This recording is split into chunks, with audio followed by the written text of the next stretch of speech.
Hello, everyone. I'm Diane Grissel, also known as Silver Disobedience, and this is the Silver Disobedience Perception Dynamics podcast. Get set, put on your safety belts, because you are going on a ride of a lifetime. Full disclosure, I've known this guest since the day he was born. My guest today, Lieutenant Colonel Patrick Spool Moran, retired United States Marine Corps, is going to be sharing with you. I can't wait because I know there's going to be a lot that I don't know about this guy, and he is impressive. He is a Marine. He's going to be humble. I'm going to have to pull stuff out of him, but this is his time. I want to hear him tell us stories, and my family wants to listen to this, so you're going to want to listen to it too. Welcome, Lieutenant Colonel Patrick Moran. Thank you. Thanks for having me, Dan. It's good to be here. I am so psyched to have you here. I really got a kick out of when I asked you to send me your CV, which I had never seen.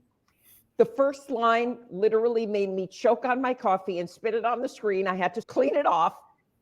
I want to hear about your journey to the Marine Corps. How did you become a U.S. Marine? Well, I'm a non-traditional, atypical path, I think. I went to 4 different colleges. It took me 5 years to get a Bachelor of Arts in History from the University of California, Santa Barbara. I thought I wanted to be a teacher, so I was substitute teaching and working various odd jobs. One of the schools that I taught at happened to be in the flight path of Marine Corps Air Station Miramar in San Diego, California. At recess, the jets would be flying over, and on a particularly bad day, I looked up and I said, I'm going to go do that. Those jets were Marines, so I followed my dad's advice and went down to the Air Force recruiter, and they asked me where I went to school. I said Santa Barbara. They said, what did you study? I said history. They said Bachelor of Arts or Science. I said arts. And they said, what was your GPA? And I said 2.8. And they said, man, we're not hiring. The Navy said the same thing. So I thought, well, maybe I'll fly in the Coast Guard. I went down to the Coast Guard and they said, yeah, we're looking for pilots, but you have to be a ship captain first, and then you can compete for a spot for aviation. I said, well, that doesn't really appeal to me. And Buddy reminded me that the Marines flew. So I walk into the Marine Corps recruiter's office, and Captain Sanchez, my officer selection officer, I walk in the office and I say, hello, my name is Patrick Moran, and I'd like to fly for the United States Marine Corps. And he goes, okay, jump up on that bar and show me how many pull-ups you can do. Sure enough, there's a pull-up bar in his office, and I look over, okay, I'm a college athlete, I can do some pull-ups. And I jumped up on the bar and I did 8 dead hang pull-ups, and I thought that was pretty good.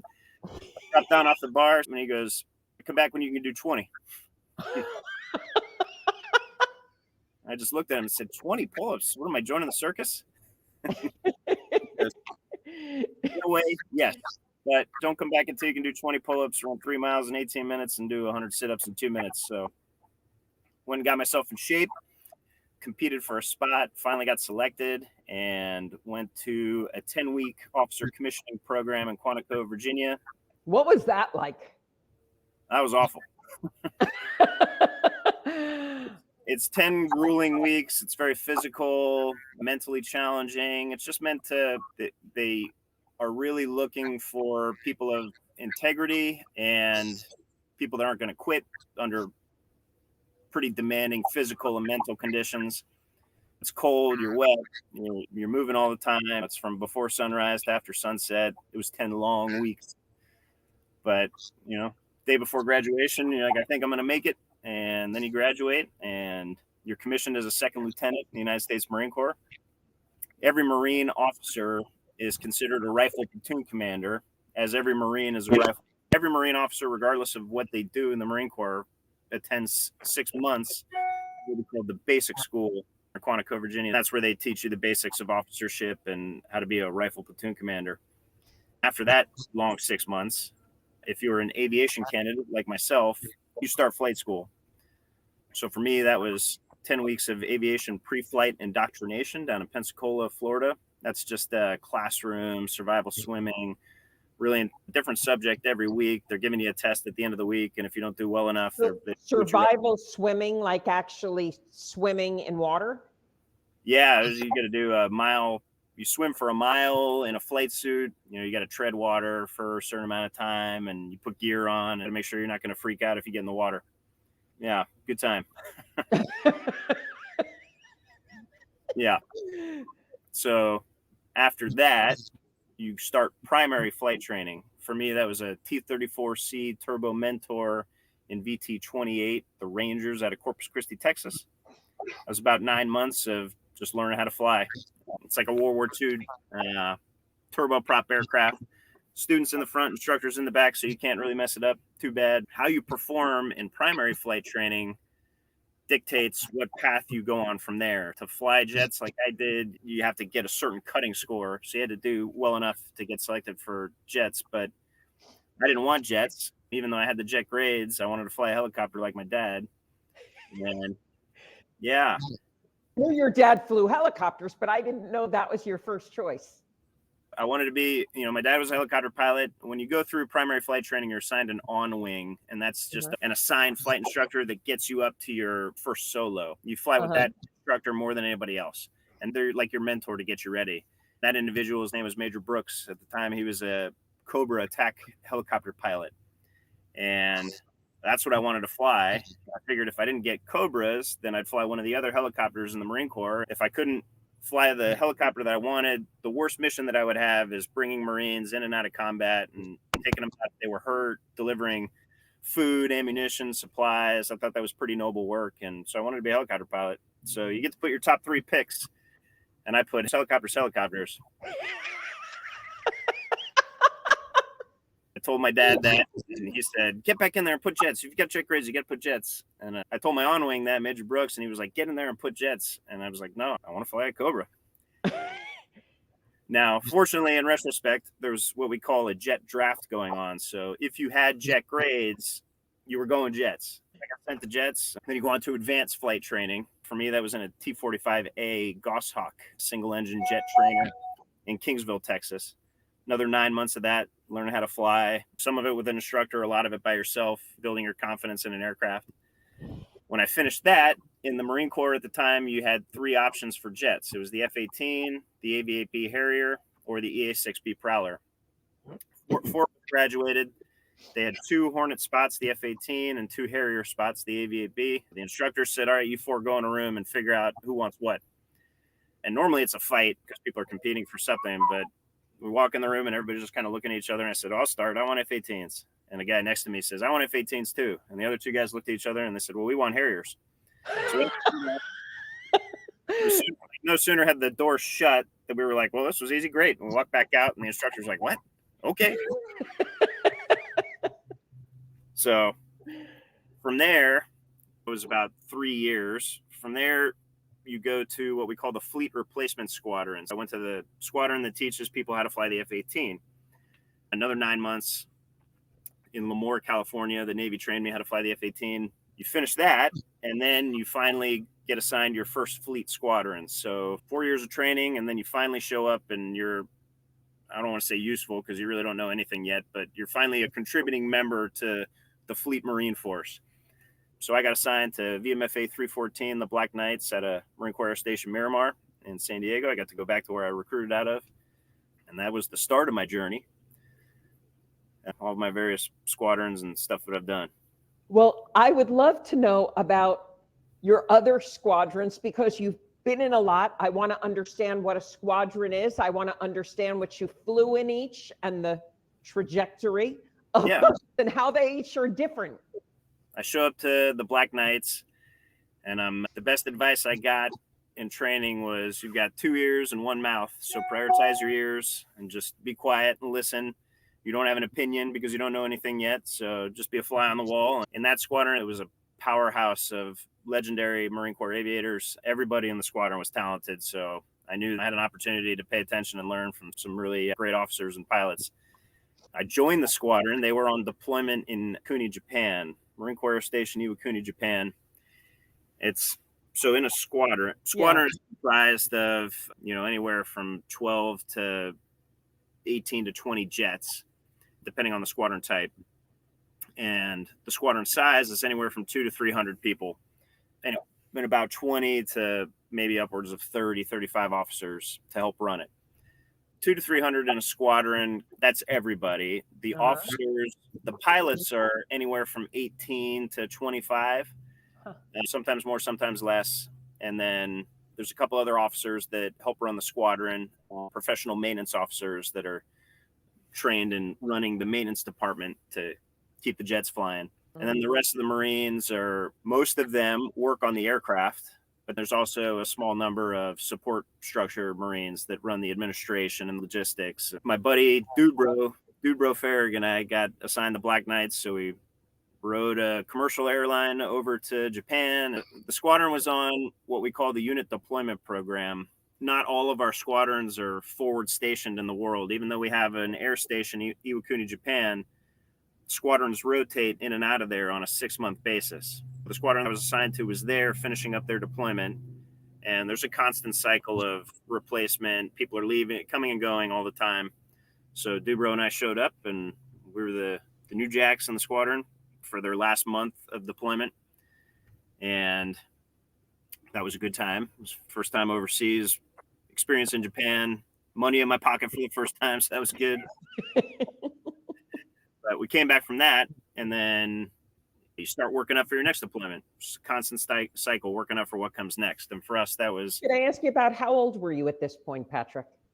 I was 20. I was a little bit older because 5 years of college and working for about a year and a half on the outside. So I was 28. I was 28 years old. Most people your average path is going to be around 24, 25. So a little bit older, not necessarily wiser when I got there. Yeah, so we start working up and go over to Operation Iraqi Freedom out of Al Asad Air Base in Iraq. And 6 months of combat operations over there. Come back from that and another cycle. We know we're going back to Japan on the next one, so we start working up for that. And in between Iraq and my next Japan deployment, I got selected to go to Top Gun. I'd gotten some instructor qualifications along the way, and then I went to Top Gun to refine my skills. Tell everyone, what is Top Gun? We've seen it in a movie, but what is Top Gun? That's a nickname for the Navy Strike Fighter Weapons School. It's the Navy's premier weapons school where they train what are called the pilot training officers of the squadrons. In every squadron, regardless if it's a jet or a helicopter, you're going to have one individual that's selected due to their skills, knowledge, and ability to instruct to become the pilot training officer. And that individual will get sent to advanced weapons schools to refine their skills and their teaching sets before they go back to their squadron. Kind of raises the bar of everybody throughout the fleet. So that was a 10-week course at the time. I think it's a little bit longer now, but you show up to Fallon, Nevada, and you're at Top Gun, and you don't want to mess it up. So you've prepared as much as you can before you get there. It begins with academics, some of the best military education I ever received. The Top Gun instructors are really impressive individuals. You have a lot to learn from them. It starts with academics, and then you get into the flying, and the flying kind of crawl, walk, run up until graduation. You start with 1-versus-1 dogfighting, proving that you understand the subject completely and that you're not only able to fly well, but you can instruct as well. They don't care if you're the best pilot and you can really fight the aircraft. They want to make sure that you're able to teach it to all the other people that you'll be responsible for. You are a Top Gun pilot and a Top Gun instructor. I'm not a Top Gun instructor. That would have been someone who is based on their performance. You did so well at the course in the Marine Corps. At the end of graduation, they say, hey, you did so well. We want you to come back and be an instructor. So any of those accolades you're saying about me, I wasn't selected to come back and be an instructor. You'd be lying if you said you didn't want to. You know, there's a little party that's like, oh, man, I could have done better. But they're pretty impressive people. When you see the movie Top Gun, you have somebody in the front, somebody in the back. Can you talk about these jets and how they work? Are they all like that? No, they're not. You have single-seat aircraft, and then you have two-seat aircraft, at least as far as the F-18 is concerned. There's a slightly different mission set if you're in that two-seat variant, specifically forward air control, where you're controlling fires from the air and the ground to support troops on the ground in what we call close air support. So when the friendly bombs get really close to our friendly troops, it requires detailed coordination. Two heads are typically better than one. There's a lot to keep track of. If you're in a two-seat aircraft, that's an additional skill set that they train up to. You can do it single seat, and some guys do, but it's difficult. It can get really busy. Pilot's in the front, and the weapons systems officer sits in the back in those 2-seat aircraft, and you just divide tasks in order to get the mission done. What did you fly? I flew both. You flew both. Wow. Yeah. The Black Knights, my first squadron. I was single seat primarily for the majority of my career. Single seat. Single seat, just you in the aircraft. So you're up there in this jet that costs how much money, flying around and getting potentially shot at and potentially shooting at others and trying to navigate who knows what. If you're in a single seat aircraft, it's just you, but you're never alone. You always have a wingman with you. Oh, Yeah. wow. Do you mind if we talk about your combat tours? No, not at all. Tell us, where were you stationed? What kind of wars? Were they declared wars or were they hostile situations? Yeah, sure. I was deployed to 3 combat deployments. The first was out of Al Assad Air Base fighting Operation Iraqi Freedom. During that time, the war was kind of winding down. We like to say beating the enemy into submission. So there wasn't a lot of kinetic operations going on, but we were still there as a deterrent. We weren't called upon to employ our aircraft a lot. Not many bombs. I was very young at the time, so you always take it seriously, but it was nerve-wracking for a young guy. I can't imagine. My friend Geico Carlson, I was a young wingman at the time, and one of my section leads, my flight leads, we never fly alone. We're out on a mission. So my first night over there. It's at night. You've got your night vision goggles on. You're looking down at the desert of Iraq, and there's not a lot out there. For the first time, you're really turning on all the combat systems in the aircraft. I'm trying to just be the best wingman I can. I'm in position, flying next to Geico, and we're going over to a mission near Baghdad. You're alone and he's alone, but Yeah. you're flying together. Yeah, we're flying alone in your aircrafts. Yeah, flying combat spread, going over to near Baghdad. We have a kit in the aircraft called a radar warning receiver. It sniffs out enemy radar systems. I had turned it on like I was supposed to, and I immediately started to get critical indications that a particular surface-to-air weapon system was looking at me. And there's defensive steps that you take if that happens. So it went off, and it sounds threatening. And so I looked down and I went, oh no. And I started to go through the defensive steps. And I told Geico, hey, my call sign, I'm defending north. I got a singer, which is the code word we use for that sound, off in this direction. And he goes, hey, Spool, I'm pretty sure that this particular weapon system is not targeting you because it didn't exist in that battlefield. It's just it's an old system, and sometimes it glitches. I offer it as an example of how young and inexperienced I was at the time. So that was one of your first ones. Tell us some more. That was my entry into it. The next one was after the Black Knights. You don't fly forever in the Marine Corps or the Navy. You do a flying tour, and then typically you'll get another set of orders that gets you out of the cockpit to fulfill the various needs. In my case, I wanted to do what we call a forward air controller tour. We take pilots and we put them in with the infantry battalions, and you serve as a forward air controller, which is that specialist that picks up the radio, knows how to talk to aircraft, and sits next to the rifle platoon commander when he wants stuff to go boom. I was watching a movie not too long ago with your parents. Yeah. And the whole time your father's saying, I'm trying to think of the name of the movie. He's like, that's what Patrick did. Patrick was doing that. Patrick did that too. He was very proud of you. I never knew this part either. I was with the 1st Battalion, 1st Marines, and we were sent over to Afghanistan. This is about 2012. And yeah, that was my first real experience with combat, because you're on the ground and it's infinitely more real when it's right in your face. Afghanistan was a troubled place at the time and to this day. That involved people getting hurt. That was the majority of my time, providing my expertise to help people that were hurt get airlifted back to medical care. And then going out with the Marines as they did their work and just trying to do my part to make sure that they were protected or they had air overhead. It's one of the unique things about the Marine Corps. We're very proud that when we deploy as a whole force, we call it a Marine Air Ground Task Force. We bring our own logistics, our own aviation, along with the Marines that shoot the weapons. Whenever a Marine goes to combat, we're very proud to have Marine air overhead. So, yeah, my second combat experience. Come back from that after 1st Battalion, 1st Marines, I went back to the Red Devils, VMFA 232, another single seat F-18 aircraft back in San Diego, California. In that squadron, we did a Japan deployment, and then we were sent over to Bahrain to fight Operation Inherent Resolve, which was the fight against ISIS, the terrorists in Iraq and Syria.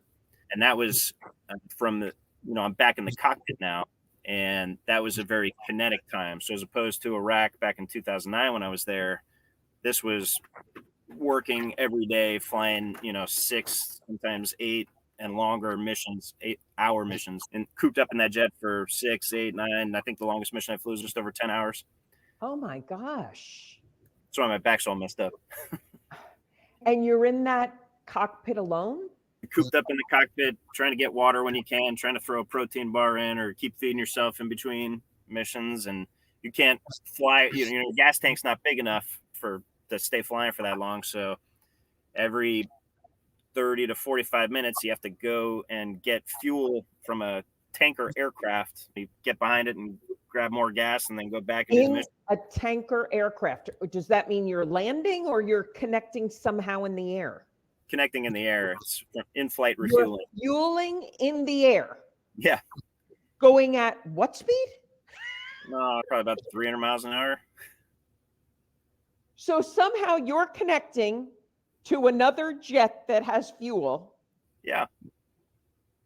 And fuel's going from that plane to you at 300 miles an hour. I'll send you some video after this. I'll send you the good video where I make it look easy. It's not always easy.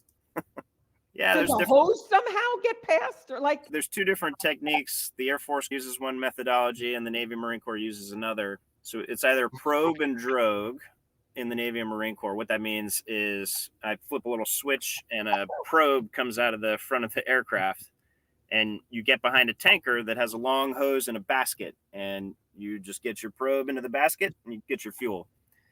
The Air Force uses a boom. This is a big stick that comes down from the tanker aircraft, and they have a little receptacle somewhere on the aircraft, and they fly in very close formation with that tanker aircraft, and then the boom operator will maneuver the stick to stick the jet. And no, wait a second. You're up there 6 to 10 hours.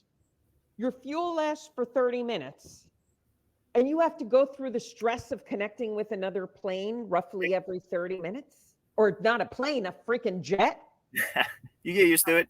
It's nerve-wracking the first couple times, but once you get good at it, it's just like riding a bicycle. Oh, that's just the humbleness in you, Patrick. Seriously, there's nothing like riding a bicycle like this. This is way above 99.9% of everyone's pay grade.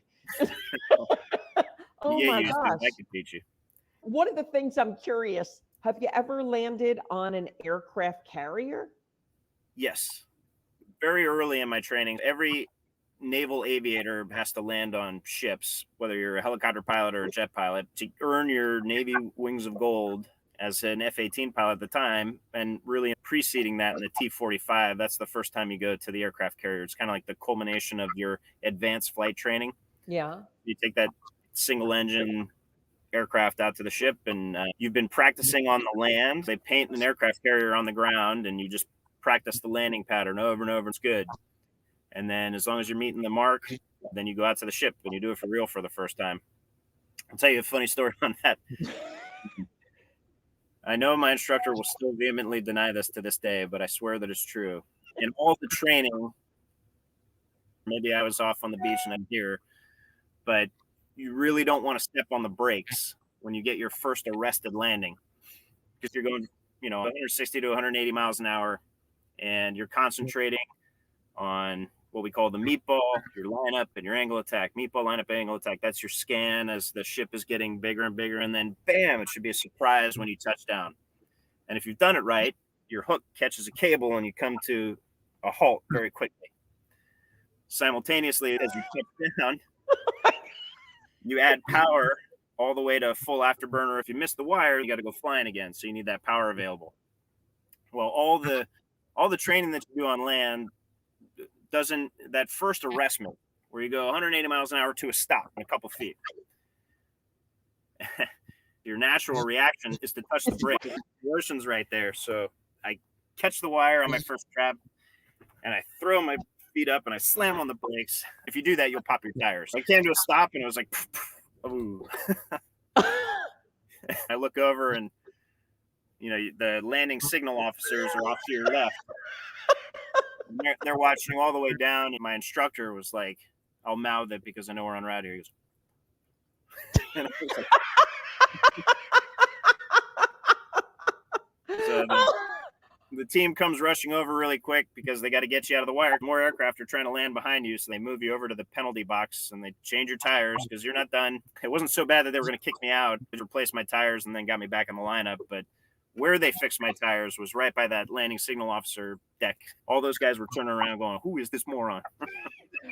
I think of when I'm junior high school, you try to walk a balance beam and they start with that line on the ground. Oh, I could do that line on the ground perfectly, but put that board 3 feet above the ground. Yeah. I fall off it every time. I can't even imagine the impact of your body going 180 miles an hour and you're stopping in how many feet?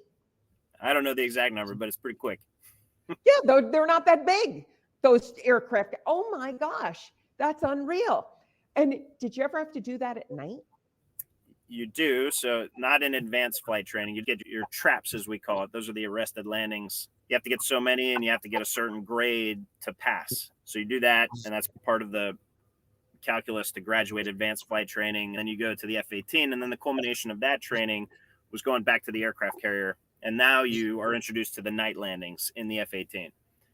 For me, my only arrested landings were in flight training to earn my wing, and then in the F-18 to get trained on it. The Marine Corps, not every squadron is assigned to an aircraft carrier. So I was assigned to land-based squadrons for the entirety of my career. So I never went back to the ship, but I think I have about 25 arrested landings, 10 or so at night. I'm sure that most of the carrier aviators, the guys assigned to the aircraft carrier, would say the same thing. Landing on the aircraft carrier during the day can be fun if the weather's nice. It's fun. The catch shot off of the aircraft carrier, that's like the best roller coaster you've ever been on, because you're going 0 to 180 in 100 yards or so. You get launched off the ship, and that's a lot of fun. Landing during the day, once you're over the initial nerves of it, it can be fun. But landing at night, that was just awful. Maybe if it's a nice high moon, clear night, it would be pleasant, but I never got to that point of confidence because I was just trying to land at night in order to graduate, and every single one of them was nerve-wracking. I kind of went off on tangents, which I'm really good at, and I'm loving this. And we've been talking about F-18s, and recently at your retirement ceremony, you flew in a different kind of jet. So I have 2 questions here about that other jet and what makes it unique and different. That's one part. And then, there was a jet that had your name on it. It had a lot of dings on it. So I'd like to talk about those dings, since we were talking about combat, and I have a feeling it wasn't rocks getting thrown at it. Oh, yeah. To answer your first question, about 3 years ago, I transitioned to the F-35B in order to serve as an instructor pilot in the squadron that teaches people how to fly the F-35B. The F-35 is the latest and greatest aircraft. We call it 5th generation. It's a stealth aircraft, and it has just the most modern computers and weapons and systems in it to help it do its mission. I couldn't believe about it is the helicopter impact, in that when you came in to land and you were just hovering. I'm like, oh my God, this is the most unbelievable thing to watch. I just watched you go by numerous times with my earplugs on. Now you're just kind of resting there. Yeah, that's a unique capability of the B variant, the Bravo variant of the F-35. So there's 3 different variants: the A, the B, the C. The Air Force and a number of other air forces in the world that participate in the program bought the F-35A. That's the only one with an internal gun. It's got a little bit more gas, but it's an F-35. The C variant is the carrier variant for the United States Navy. It's if you put them side by side, the F-35C is a lot bigger, noticeably bigger. They'd look the same in pictures, but together the F-35C is a lot bigger to carry that extra gas and the bigger landing gear that you need to land on an aircraft carrier, the arresting hook, the hook is the cable, and the wings have to fold to fit it on the aircraft carrier. So the Marine Corps has the F-35B, a short takeoff and vertical landing variant, which is what you saw. Those aircraft can go on not the traditional aircraft carrier, but on an amphibious assault ship or a helicopter carrier. They land on those via that vertical method that you saw me do. What's it like taking an F-35 or an F-18 to full potential? It's a lot of fun. After I just retired, as you mentioned earlier, after 20 years and 9 months of service, about 16 of that flying. I won't miss the ground job in the Marine Corps, but I absolutely will miss the flying forever. It's just fun. It's just good. Being up there in the single seat aircraft or 2-seat aircraft, doesn't matter.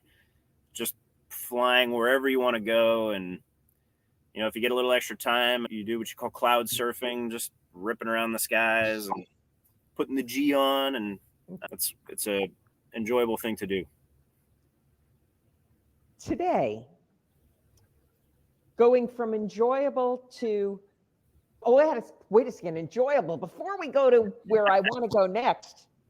Okay, so you're up there flying around. I saw some things about some Navy F-18 pilots off of San Diego. Now, I saw it online. You never know what's online is real. I know where you're going. Any UFOs? Not like the first one in the story you were talking about on your first flight? Yeah. I have seen stuff that, you can't explain. I've seen lights that move in a direction where you go, that's not an aircraft. What is that? Have I ever seen a UFO? I don't know. I've seen some stuff that I can't explain. The Navy pilots you refer to, I know one of them by reputation very well. He was legendary before that incident, and he's not a liar, so he's telling you what he saw. We've seen the footage, and it's probably a drone of some type, but it's got some pretty unique capability. So hopefully it's ours. But I was brief to that program. If I was, I couldn't tell you. I don't know what they are, but they're something. Now, on that, what do you think the biggest military threats we face today are? Oh, boy. I think the biggest threat right now is the poor health of our nation at large, especially in our youth. You've probably seen news clippets or read some statistics on how unhealthy our military age population is. Only about less than 1% of the population of the United States will volunteer to serve their country in the military. And of that 1%, we're really struggling to find people that are even healthy enough to do it. Wow. To get through boot camp and et cetera. People are showing up with conditions that are just suitable for military service, whether they're mental or physical or both. In my last couple of years, I served as an executive officer, which is kind of like the head of the staff, the number 2 to the CO. You handle a lot of the disciplinary problems. Maybe I'm just getting old and I sound like my dad complaining about young people, but I think there's a palpable challenge that we face in the quality of recruit. Now, my having said that, don't let me by any means diminish 99.9% of the incredible young men and women that join up and serve. Most of them are stars, right? But every now and then, the people that fall through the cracks, it's always going to happen.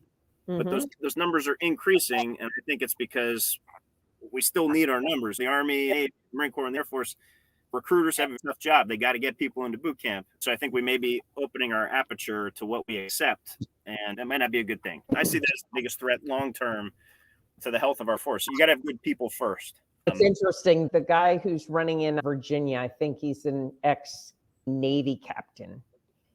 Hung Cao, I think his name is. Oh, yeah. I've heard him speak. Seems like an impressive individual. Oh, my gosh. And his line that, listen, what we need in the military today is not people who are questioning their sex. What we need people is guys who pull out their guts, guys and girls who pull out their guts, eat them for breakfast, and ask for seconds. I'm like, wow, that's quite a statement. Yeah, and Diane, I would agree with them. It's the ultimate mission of someone in the military is to do the nasty stuff that most people don't want to do, particularly care for a lot of the stuff that I did in the Marine Corps to do my mission. I'm talking about the weapons that I've employed and the job that I had to do. Trying to be sensitive about how I say this. You're following a chain of command and you're doing the things that other people don't want to do. I don't take any pleasure in it, but I would do it. When you think of those threats based on the aircraft you flew and the young pilots you trained, how ready do you think the force is? Like, how quickly can guys get ready for what, or girls, whatever, that we need? It took me 4 years to get to the fleet. It takes a long time to train an aviator, but when they show up, they have the skill set and they're ready to go. The last squadron I was assigned to before retirement trains the new F-35B pilots, and the ready room, as we call it, the instructor pilots were some of the finest officers I served with. They are all talented and they take the job very seriously. And I think the product that we produce, that fleet replacement pilot, when they graduate from the squadron and the school, they're ready to go. They don't know everything. They're not supposed to, but they have the basic building blocks that the squadron will then mold into a lethal combat aviator. But are they ready to go? Yes, absolutely. You've had a lot of roles within the United States Marine Corps. If you were the commandant of the Marine Corps today, what would you change and why? These opinions are my own. I could talk for hours on this subject, but let me boil it down. The Marine Corps is in a good place, right? I had the opportunity to meet and interact with him. I think he's an incredibly sharp guy. He's a model Marine. There's a lot of controversy on where the Marine Corps is going. If I were king for a day with unlimited budget, this will get me in a lot of trouble. I'm retired, and it's an opinion. War is multifaceted, right? You have to be able to fight the Russias and the Chinas or the enemies of the United States that have their own modern militaries. So you have to have the latest and greatest technology with the best trained warfighters, and you need that big effort. So, but there's major wars fought, and then there's the little stuff around the world, the skirmishes, the small wars, all those other missions. The Marine Corps is very good at rapidly deploying and taking care of the little stuff in scope. Humanitarian aid in the wake of disasters, disaster relief, small conflicts that break out. The Marine Corps can pick up their kit and go in, and Marines are really good. They're awesome fighters. The Marine Corps constantly needs to argue for their existence. Why do you need a Marine Corps when you have an Army, Navy, and Air Force? Because it's the Marines. You asked anyone else in the world, I guarantee they would say, because it's the Marines. That's a real thing. We like to say America doesn't need a Marine Corps, it wants a Marine Corps. If I were to parse up the budget, I'd give the Air Force everything they need to be the best Air Force in the world, the Navy to be the best Navy in the world, and the Army to be the best Army in the world. And I would take the Marine Corps, and here's where I get controversial. I don't think we need F-35Bs to do our mission. I don't think we should be trying to kick down the door to China if we were called upon to do something like that. I'm not saying that we are. I think that we should focus on light attack aircraft and being very good at fighting the small stuff so that our Army, Navy, and Air Force can focus on fighting the big stuff. There's going to be, and we'd be in business forever. We'd be useful and in business forever because there's always conflicts going on around the world. There would always be work for the Marine Corps to do. So give us the cheap commercial off the shelf, the latest and greatest technology. Let us innovate with drones, you name it, as we go help out in those smaller niche things around the world. And we'd be in business in perpetuity. And our big services, Army, Navy, and Air Force, could focus on, God forbid, fighting that large conflict. You mentioned drones, and AI is a big thing in the news. Where do drones and AI, do you think, fit in the modern look of the military or warfare? How is that going to impact? It's clearly game changing. You can watch the news on the fight in Ukraine. They're coming up with something new to do with a drone every day. Drones are flying over our military installations. They are a game-changing and revolutionary technology that I don't think we've figured out the full scope of their usefulness yet, but I hope we're working on it. I hope we're better than the other guys because that's the future. I know it's open source, unclassified stuff that you can read in the news. The Marine Corps is working on what we call a combat collaborative aircraft. It's like, think of F-35 without a pilot in it. And so where I think it's going is that the pilot is now going to not only fly his aircraft, but he's going to tell his drone wingman what to do. I think that's where it's going. And then one day, unfortunately, maybe pilots will be out of the cockpit, but that would be a sad day. So scary stuff. What do you say for the state of affairs right now, and where do you think we're going as we go into 25 and beyond? Well, wait a second. Let's start with, where are you going? Oh, I start United Airlines on the 11th of November, coming up here next week. And what will you be flying with United? I don't know yet. I'll find out on the first day of training. Everybody who's in the class with me will go into a room, and at United, the oldest person in the room will get their first pick, and then it'll go down the list. United will have an availability of bases and aircraft that they're trying to get crews replaced on. Are these jets with people in them? Yeah, your Boeings and your Airbuses. Wow. Your flight from New York down to Savannah. Oh my gosh. I recently just flew in one of those Dreamliners. I have no idea how many people fit in that thing, but it's huge. Yeah. And I'm like, I would really like to know someone like a Patrick who can handle someone like a Patrick whose jet I saw at his retirement with his name on it and all those dings on it. What are those dings, Patrick? Which jet did you see? In the hangar. Oh, a lot of, let's just say the metal wasn't quite as smooth as it might have been the day it came out of the first shop. Old aircraft. I know what you're talking about. It was old, and Aircraft 8 is very old. You get your name painted on a jet. It doesn't mean it's your jet. That's not the jet that you fly every day. The aircraft are finely tuned pieces of machinery, and they're always undergoing some form of maintenance. Inspections are coming due, so the aircraft are just getting rotated in and out of the hangar to get worked on. That particular aircraft is just older, and she's got a lot of work to be done on her, so there's a lot of panels off of it. If there was a ding, it was probably just somebody doing some work who maybe made a little ding on it. That part's going to get replaced. It'll be smooth and shiny again at some point, but it wasn't like combat damage or anything. Okay. Yeah. I feel better knowing that. Yeah. Even though we're discussing past history. Lieutenant Colonel Patrick Moran, U.S. Marine Corps retired, who'll soon be flying. I'm not sure what their tagline is, so I won't say it. I don't want to mix up airlines, but flying you possibly across country in one of their jets. Anything we missed that you'd like to say to us as a closing statement? Because I don't want to wrap this up, but we're at the end of our time.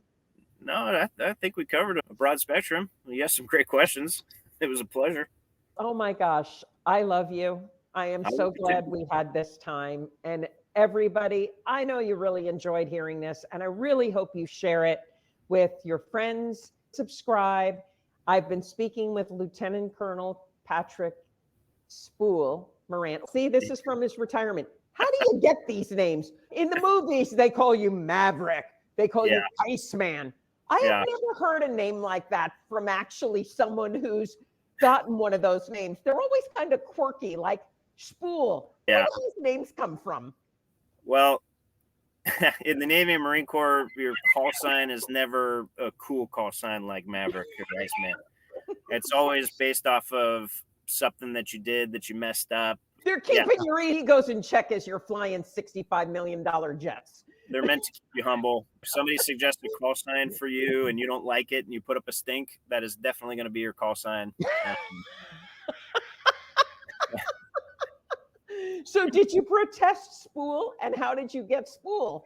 I didn't protest it because I knew better. We do these call sign reviews and suggestions are made. They didn't have a lot of suggestions for me at the time, which is good. It means I hadn't done anything too bad. My first call sign was Donkey because there's a Shrek in the squadron. Shrek wanted a donkey, so he got a donkey. and I was donkey for about a year and a half, 2 years. But then they wanted to give me a real call sign instead of something influenced by alcohol.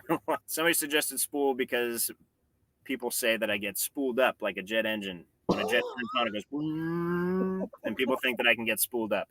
I think I just argue my points passionately, and I will speak up if I think something's wrong. So that's how I got spooled. I think that name is an honor because it's good to argue your arguments passionately. I think so. So, yes, I honor that. I wife cheer does. to Lieutenant Colonel Patrick Moran, United States Marine Corps, recently retired, who is going off to fly jumbo jetliners for one of the biggest airlines in the world. Thank you so much for your time. Everyone, please hit subscribe, share this. This is one of the most inspiring interviews I've ever done. Full disclosure, he is my godson and nephew. Love you. Thank you, Patrick. We're going to move over to the green room. Thanks, everybody. Hit subscribe and share. Fly United.